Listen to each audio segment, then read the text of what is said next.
2, 3. Speak up. Try to. Yeah. Okay. Can you hear me? Yeah. Can you turn it up a bit, please? Can someone at the back say? 1, 2, 3. Yeah, that's better. Can you hear me? Better? Brilliant. Thank you very much. Okay. Hi, everybody. And I'm really happy to be here and to have the opportunity to talk you about what we are doing. And the title of this talk is quite long, as you can see clearly. And the reason behind this talk is mainly because I've attended many talks about introduction to AWS Lambda. They are so great. You can do X, you can do Y, you can do Z. But actually, I've attended just a few talks about how people are using in real life. So today at my company, I'm doing A. Today at my company, I'm doing B. So I'd like to share with you my experience and what we did at the DAZN with the AWS Lambda. So first of all, I would like to introduce myself. My name is Max. You can find me on Twitter. If you like Italian spelling challenges, my full name is Massimiliano. Good luck with that. There are some specs about me here. Important things are that I have a front-end background. I've been exposed to different kind of technologies, but I would say my area of knowledge is mainly front-end.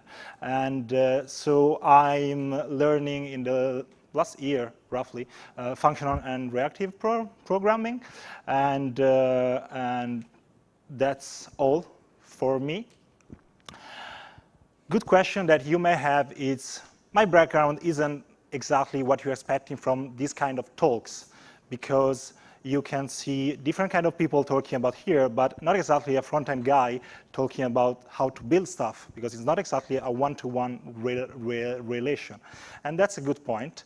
The answer is that since March, we have been working at DAZN, the company where I work, with AWS Lambda, S3, and DynamoDB to create DAZN 2.0 front-end build pipeline. So we are talking about front-end here. We are talking about building front-end code. And I want to show you how we did that. In fact, these are the bullet points that I'm going to go through. First of all, I would like to give you an introduction of DAZN and what it is, because I do think that it's important to understand the product, because going to solutions. Then we are going to see how, why we needed a build pipeline. So why we can use something that was ready out of the box. And then how it works. And at the end, I will give you a couple of takeaways that are mainly based on our experience, on what we find so far working with this stack and with this stack. And that's something that you can use in your own project or in your company. First of all, about DAZN. We have a big problem with pronunciation. You may already found out about it. I try to suggest something smarter to fix that issue. I try to suggest, do you know the EA Sports guy? I think he's going to do a great presentation for DAZN on how to pronounce it. But what we are trying to do is to be the next Netflix of sport.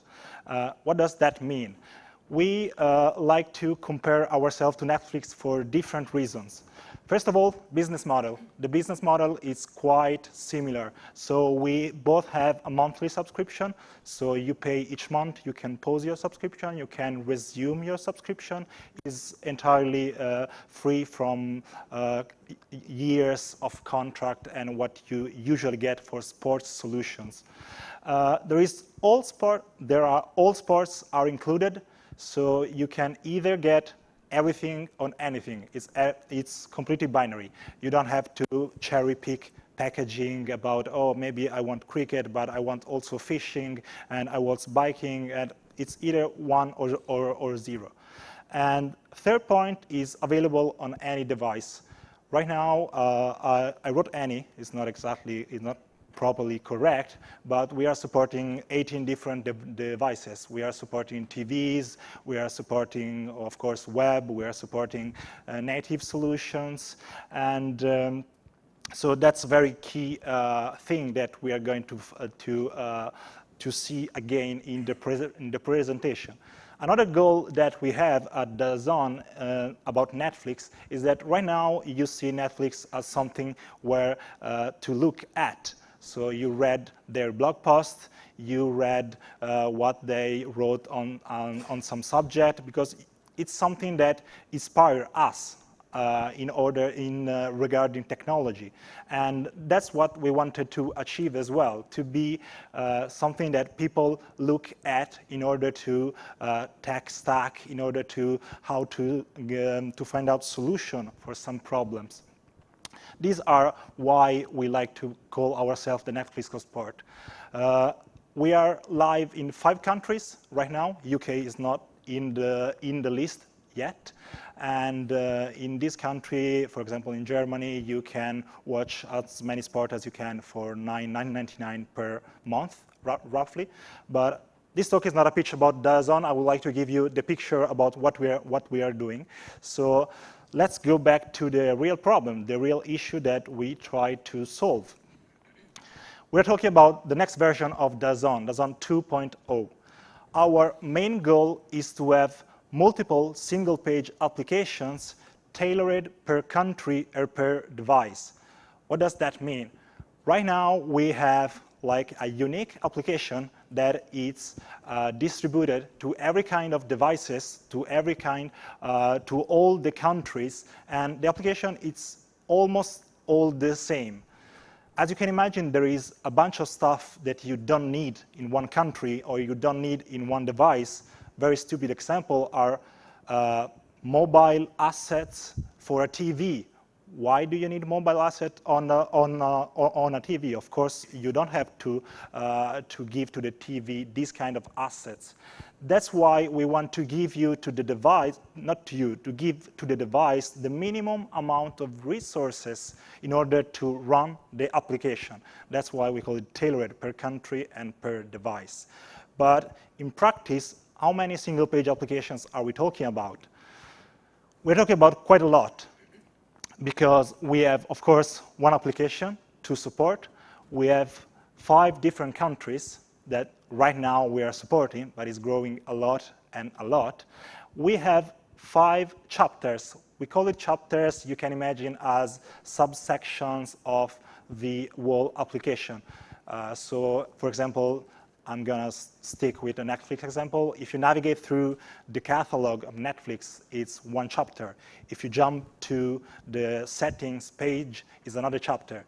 The main idea is to divide the application in chapters, so users, because users, once they reach one chapter, it's very unlikely that they're going to jump from between one chapter and another one that often. We have 10 targets, and the targets are the ones that are supported by HTML and JavaScript. And if you run the math, is not that difficult, and we find out that we had to build 250 single-page application because we want to diversify each single build. And that was pretty challenging. Okay, maybe we are doing something wrong, but in order to find the solution, we also want to achieve 3 more points. First one is that it needs to be easy, the solution needs to be easy to maintain and to adopt. To maintain, because of course, everyone wants to build solutions that are easy to maintain. I think that everyone would agree with that. Easy to adopt, because in our team grew up quite a bit since January, and we went from 3 developers to 16 to 17 developers right now. And so we need to find a solution that people were easy, that people could jump in quite easily and understand what's going on. Sometimes with build system, it's like a magic black box. It's working, someone else did you before, no one touches it. We want something completely different from that. As second point is not always on. We are talking about the build system after all. So I don't want to pay for an AC2 machine, turn it on 24/7 the whole week, because I need a full power when we're going to build it. But when I don't build, I don't have to pay, I don't want to pay anything. That's the goal, at least. Last one, infrastructure as a code. I don't have to explain to the audience what that means, but I want to stress out that the concept is really important, because even if we are talking about a build solution, we are talking about something that could be that we need to shut it off, that we need to turn it off and on. Sometimes we need to increase it, and in terms of capabilities. So we definitely need to version what we are doing, also because there are many players involved into this solution. So if we have something that could be seen as infrastructure as a code, we can version it, we can replicate it, we can do all the magic, all the nice thing that came out from infrastructure as a code. Our solution, we give it a name, of course, because every solution has a name, at least for me. We call it the tube. The tube is a system of multiple steps. We call all the steps the stations. And each single step is in charge of taking one simple job. And the whole idea is that one single station of the tube, it only has one input and one output. There is no side effect. There are no weird things going on. It's very simple. The idea behind it, it's very simple. In the presentation, we are going through all the steps. But first of all, I would like to start with how we are going to move from one step to another, because that's a very key point for the presentation and to understand our idea and our tube solution. So how we're going to jump from a step before to a step after. So first of all, almost each station is an AWS Lambda. So what we saw so far is a bunch of AWS Lambda. How we are jumping from one Lambda to another one is through S3 and S3 event. So one Lambda, the step B for Lambda, the step before Lambda will write down something on S3 that will generate an S3 event. You can set it on S3, it's very easy. And the next Lambda will react to that event. So basically, we realize that we don't need an orchestration system. We don't need anything that is going to know about the whole thing, the whole picture. But each single step is really atomic. That's why I wrote functional and reactive. Functional because each Lambda would say it's pure. It has an input and an output of what it has to do. And each Lambda, and the solution is reactive as well, because the next Lambda is just reacting to something. So we're not calling the Lambda. It's just reacting to an event. As I mentioned, each station is an AWS Lambda. Each station is stateless and atomic. It's very important to understand that it's stateless. We only care about input and output. And each station is triggered by an AWS event. So let's jump into what they do. So we are now going from code to test and static analysis. So the first step is the code, how our code is organized. We have one repo per target. Means that, for example, if we consider web as a target, web will have one GitHub repo. Each repo contains all the chapter. So inside one repo, we have all the different sections of the application. And we are moving to the next one. This is a special case, thanks to a GitHub webhook, an API gateway, and a Lambda function. But I didn't want to spend too much time on this because that's just a special case. Everything else works as we saw before. So from code, where we play around and we use Git normally, and we are going to move to test static analysis. This is another particular step because we did it in-house. It's a custom implementation. We are using Docker, Swarm, and Bash. This could be entirely another talk, so I don't want to talk too much about this. The important part is to understand that at this stage, we are running unit tests, static analysis, and of course, we are checking the project out first. So we check the project out from GitHub. we run unit test, we run static analysis with SonarQube, then we compress everything and we store on S3. As I mentioned, that's exactly the key part when we got our first S3 event. That S3 event is the key to go to the next Lambda. Next Lambda is the prepare Lambda. So we are now in test and static analysis, and we are going to prepare. The prepare Lambda is very simple. You download the project from S3. Then there is some magic happening. You have to trust me on this one. We will go back. Once we are done with the magic, we pack everything again. We store it again on S3. We get the S3 events, and we arrive to the next step, build. Build is quite a key part of the whole thing, because the whole architecture, we call it the tube, but what it actually does is a build system. So the build Lambda is quite a central point. In the build Lambda, surprise, surprise, we are building our code. So to give you a practical example, talking about front-end stuff, we are using it for running Webpack and Babel. Very normal stuff. One key point about build Lambda is that it builds the project code without knowing how to build it. That's very, very important, because if we put some knowledge in the Lambda about how to build the package, then you have your build system, which is tightly coupled to your code. And instead, what we are doing is downloading the project from S3, as always. We read the configuration from the project code. We build the project, and then we pack everything and we store it again on S3. But the way we build it, thanks to the configurations, it's written in the code itself. So as today, we are working with a stack of React, MobX, and many other things. But if tomorrow morning, and it's not just a way of saying it, it's literally tomorrow morning, we want to build an Angular project, Vue or Polymer, the pipeline is ready for handle that. And being framework agnostic, we think that it's a big win. So moving from the build Lambda to the next step is the optimize step. So just to recap the state, we now have our code that is not in the form of GitHub code, so it's not source code anymore, it's build code. But we didn't run any kind of optimization.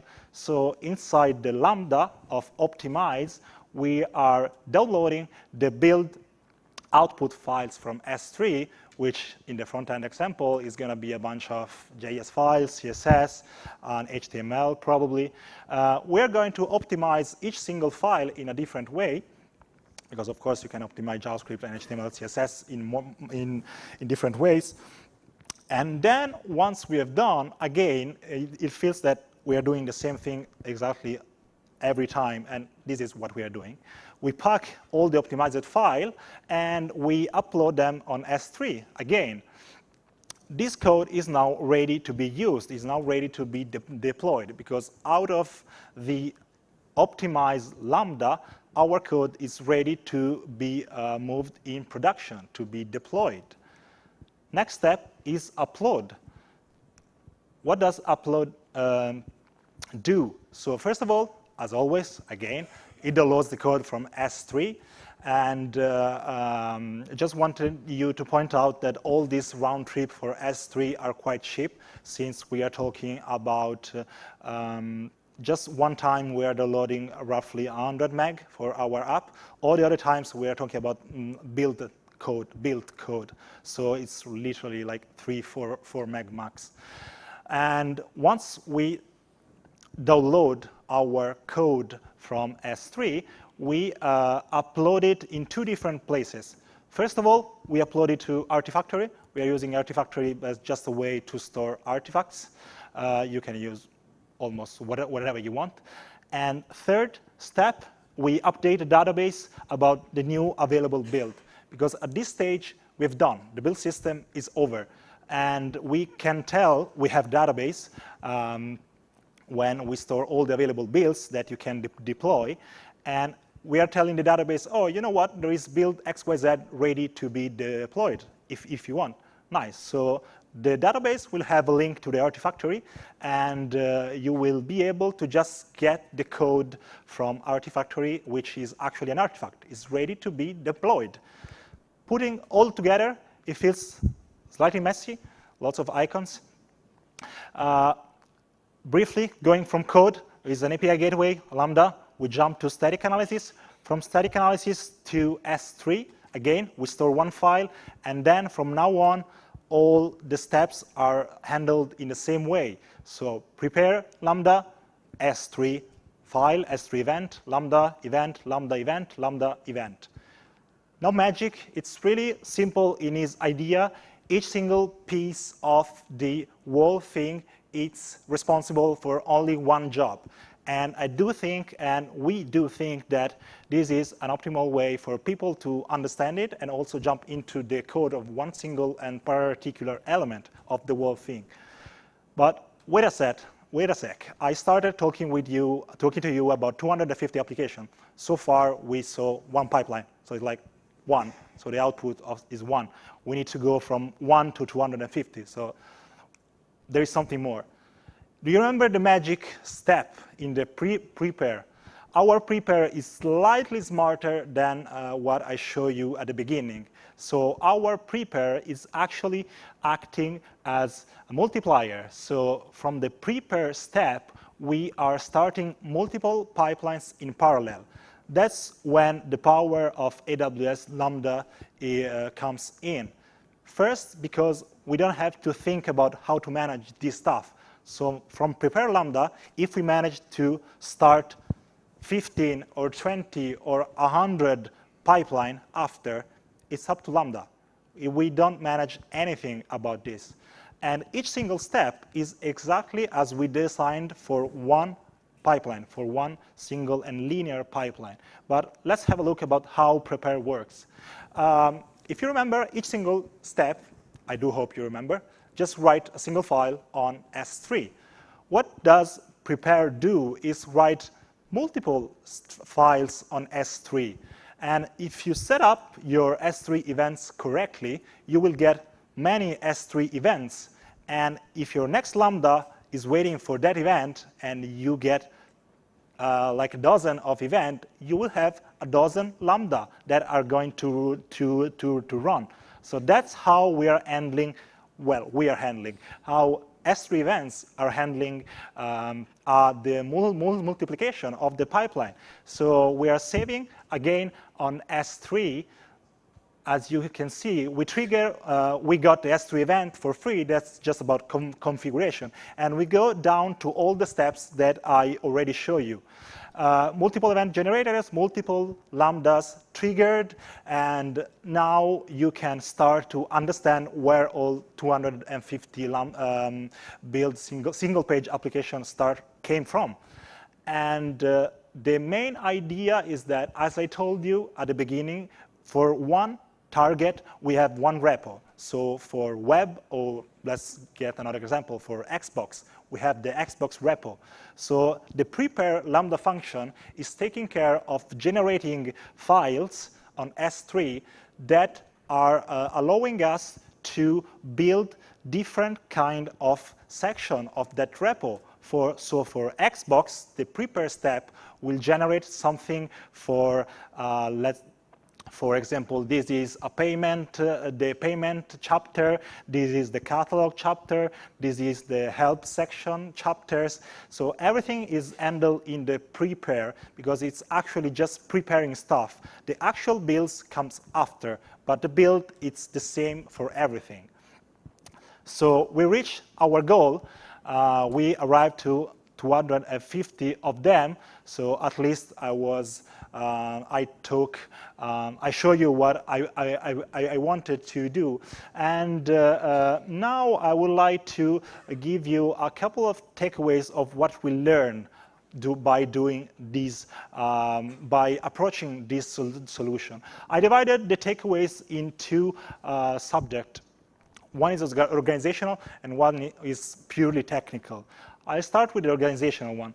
Easy learning curve. I already said that, and I'm going to repeat it. If you think about how it's structured, you can bring someone in the very first day and tell that guy that this is the part that you need to fix, so you need to work on, and he or she will be able to understand it, because let's think about the optimizer. You can tell to that person on the very first day when they joined, oh, you know what, the optimizer is just getting a bunch of JS and CSS files as an input, and the output are a bunch of JS and CSS files, but they are optimized. So it's very linear, it's very clean, and you can easily teach that if your team is growing. More devs and less ops. And what I wanted to tell with that one is that we are handling everything between our dev team. And so we really believe that each developer should be familiar with this architecture, should be familiar with AWS console. And it seems like obvious to say, but a lot of companies think about having this kind of tasks only to a particular section of their whole IT department. And instead, we do think that it's very valid if you start teaching to everyone that joins your company how can you set up a Lambda function? How can you set up with VPC you need to run it into? And things like that. We really value that point, because everyone should be able to understand and update and work on this pipeline. Relatively low cost. Everything that I show you, unless you're building thousands of things per day, on average, we are still in the free tier of AWS Lambda, because the tier is quite huge, especially if you use it for build purpose. So I don't really remember exactly the numbers, but it's very large. So unless you are using for something customer phases, for everything regarding build steps, it's definitely a good question to ask yourself. Oh, maybe it's not going to cost me much. Let's have a think about how we can implement it. And the last one, that's not exactly the best place where to say it, but it's cloud vendor agnostic. So sometimes you can swap pieces of the Lambda, and the whole idea will still remain the same. Moving to the tech takeaways, framework and language agnostic. I already went through a little bit before. I just want to share with you the idea that we have is that when you build something like this, at least, you have to consider that React is not going to be out for ages, or maybe yes, but you have to be ready for something else, for something different. So your build system, of course, shouldn't be locked by what you are building. It should be frameworks and language agnostic. So right now we are using it for the front end, but you know what? We can start thinking about something like that for more than just the front end. Bounded context. I already spent a few words about the importance of having bounded context, of the idea of having just an input and one output, to not having side effect, both for understanding what's going on and also for debugging easily. I didn't mention anything about debug. It could be part of another talk. The nice thing is that with this approach, you immediately know when something breaks, and then you go straight to that point. You know what's the input, what's the output. You can replicate easily, and you can. We think that you can arrive to fixing that bug in quite decent amount of time. Last but not least, reactive flow. As I show you, there is no orchestration in this solution. So we didn't want to use something like step functions or any other AWS solution, not because they are not good, but because they are not we didn't want to overthink it from the beginning. We want something simple, and we think that the system of reacting to an S3 event is simple enough to understand, and it's powerful enough to be completely orchestration-free. So you can have all your pieces reacting to events without even knowing about the next one or the previous one, and that's really powerful. And that was my last slide, and so thank you for listening to me. You can find me on Twitter. There are the slides at GitHub, and you can have a look on the crap that we write on Medium about DAZN. And thank you. I do think we have some time for Q&A.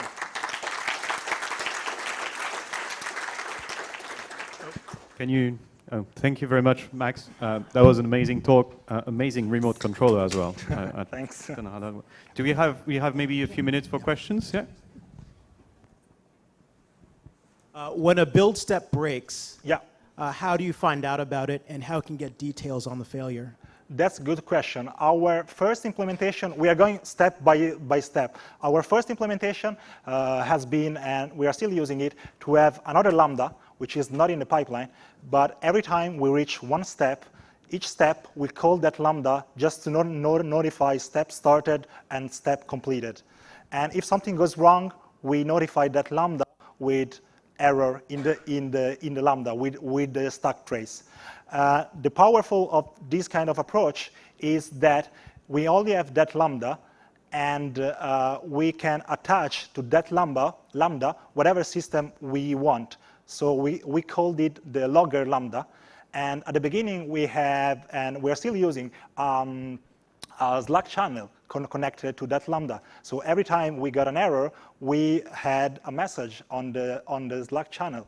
And that is good enough for the beginning, and it's something that we implemented in literally 2 days. And what we have in the future, what we will have in the future is something slightly more complex. But the good part is that we are still going to use that Lambda. We are just going to set up new drivers for handling new stuff. We were thinking about a super cool UI with all the tubes going around. We also have a Slack channel called Mind the PR, which I think is a clever idea by someone else. And that's how we are tackling monitoring. Still about monitoring, we tried to integrate, not to integrate, to work with X-ray as well.